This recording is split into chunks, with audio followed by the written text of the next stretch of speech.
ये खबर पारुल यूनिवर्सिटी द्वारा प्रस्तुत की गई है।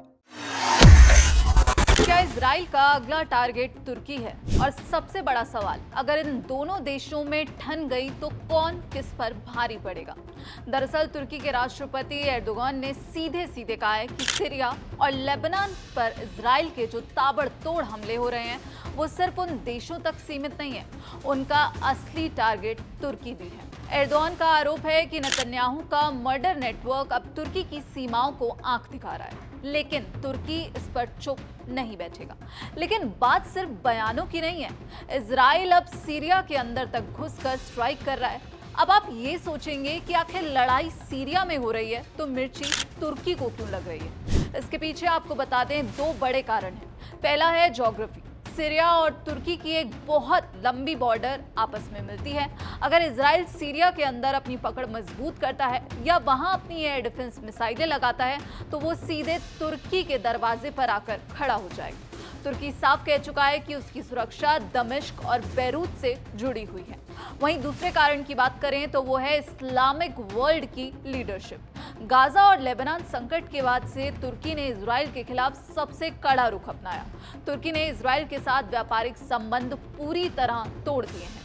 ऐसे में नेतन्याहू का सीरिया तक आगे बढ़ना सीधे तुर्की के वर्चस्व को एक बहुत बड़ी चुनौती है। अब आते हैं सबसे बड़े सवाल पर, अगर इन दोनों देशों के बीच तनाव बढ़ा तो दोनों की ताकत आखिर कितनी है? तुर्की एक नाटो सदस्य देश है। ग्लोबल फायर पावर इंडेक्स के अनुसार तुर्की दुनिया की 9वीं सबसे बड़ी सैन्य महाशक्ति है, जबकि इजराइल इस लिस्ट में 15वें नंबर पर आता है। तुर्की की संसद ने 2026 के लिए कुल 27.34 बिलियन डॉलर के रक्षा और सुरक्षा बजट को मंजूरी दी है। वहीं दूसरी तरफ इजराइल की संसद नेसेट ने हाल ही में रक्षा मंत्रालय के लिए 45.8 बिलियन डॉलर के रिकॉर्ड बजट को मंजूरी दी। ग्लोबल फायर पावर के मुताबिक फौज की संख्या देखें तो तुर्की के पास करीब 4,80,000 से ज्यादा एक्टिव सैनिक हैं। इसके मुकाबले इजराइल के पास 1,70,000 एक्टिव सैनिक हैं।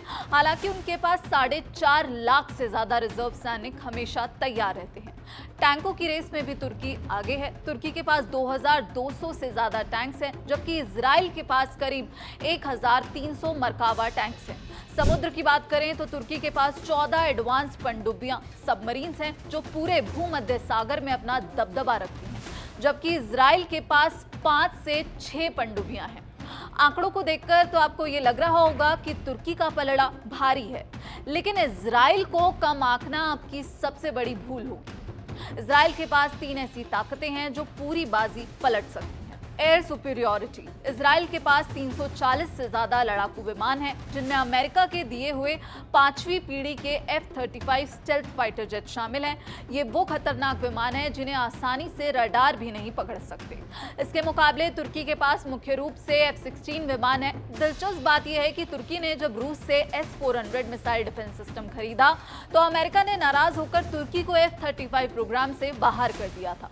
टेक्नोलॉजी और मिसाइल डिफेंस की बात करें तो इजराइल का आयरन डोम और एरो 3 मिसाइल डिफेंस सिस्टम दुनिया की सबसे उन्नत और सक्सेसफुल रक्षा प्रणालियों में से एक है। परमाणु हथियार की अगर हम बात करते हैं तो इजराइल के पास अघोषित रूप से करीब 90 परमाणु वॉरेट्स माने जाते हैं, जबकि तुर्की के पास अपने खुद के परमाणु हथियार नहीं है। तुर्की के बैरक्तार TB2 ड्रोन्स ने दुनिया के कई युद्धों का रुख बदला है। ड्रोन वॉरफेयर और लोकल डिफेंस मैन्युफैक्चरिंग में तुर्की आज दुनिया के टॉप देशों में खड़ा है। तो आखिर असली हकीकत क्या है? क्या वाकई ये दोनों देश सीधे युद्ध के मैदान में आमने सामने उतर सकते हैं? आपको बता दें कि जो डिफेंस एक्सपर्ट्स हैं वो ये मानते हैं कि तुर्की और इजराइल के बीच सीधे मिसाइलें चलने की आशंका बहुत कम है। इसलिए ये लड़ाई सीधी ना होकर प्रॉक्सी वॉर के रूप में लड़ी जा सकती है, जहां दोनों देश सीरिया के अंदर अपना प्रभाव बढ़ाकर एक दूसरे को कमजोर करने की कोशिशें करेंगे। लेकिन इतना तय है कि नेतन्याहू और एर्दोगान की ये दुश्मनी मिडिल ईस्ट में एक नया भूचाल लाने के लिए काफी है। इस पूरे विवाद पर आपकी क्या राय है? आप क्या कुछ सोचते हैं? कमेंट बॉक्स में अपनी राय जरूर बताइएगा। बाकी देश और दुनिया की तमाम खबरों के लिए आप देखते रहिए दैनिक जागरण। नमस्कार।